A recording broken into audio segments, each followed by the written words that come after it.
Okay, so we did the presentation in appreciation to Hamza for the activity that he's doing and supporting in his school called the White Oaks Secondary School in Oakville. And so we kind of slipped up. Somebody asked, what did he do? So this picture here, you'll see at the school, that's Nathan Tidrich, who's holding the plaque up.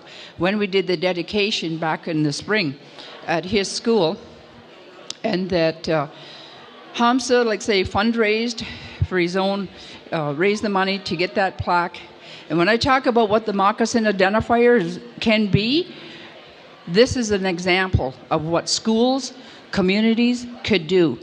This here plaque is going to be a permanent place at the school, and see the part on the top is blank, and so what we do there is go in and we'll, on an annual basis or more, during like Treaty Week, maybe Indigenous Day, that we'll go in and stencil the moccasin identifier onto that open section, like with chalk or wash away paint, and then we'll redo it. Their school has committed to do this on a regular basis. So we're the start of the growth and the expansion of the moccasin identifier was, this is the start. As I said, we're going to change the world, and we're starting with the schools and the children, and that there's wording on the plaque there. It's about, what's the size, Hamza? The actual size? Yeah. I'm not sure. It's about... Huh? See here. I don't know the dimensions. Oh. It's about, I don't know, this size. Okay. Yeah, that's the best I can say. Okay, so we met with, you heard Hamza talk about the impact of the blanket exercise, right? When that's done by another organization that talks about what has happened to the Indigenous people in this country. So that project, the blanket exercise as they call it, has been instrumental in telling people the history of the impact of colonization.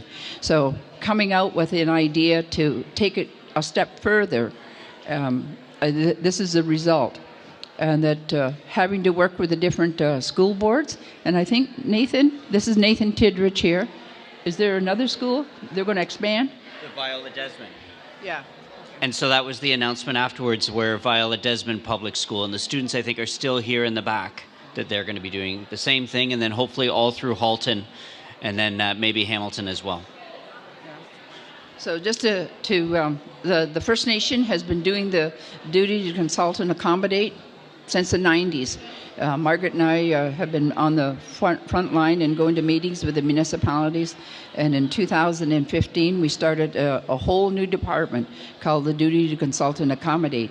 And they're taking on the role to meet with the municipalities, organizations, to create projects.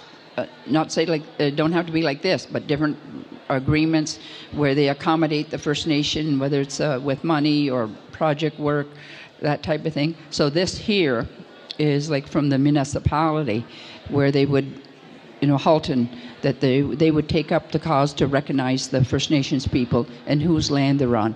So I just wanted to share that that's the plaque that was put together, and it's going to be in that school, and I use it as an example to show that this is what we can do, and we can change the world with using the school system. So personally, I want to thank Hamza here. He's an amazing young man. The support of his parents is one thing as well. And it's been about a couple years that we've been working on the project. So it's been good, and I think beneficial to us. So, Chimigwech. Thank you. No. All righty.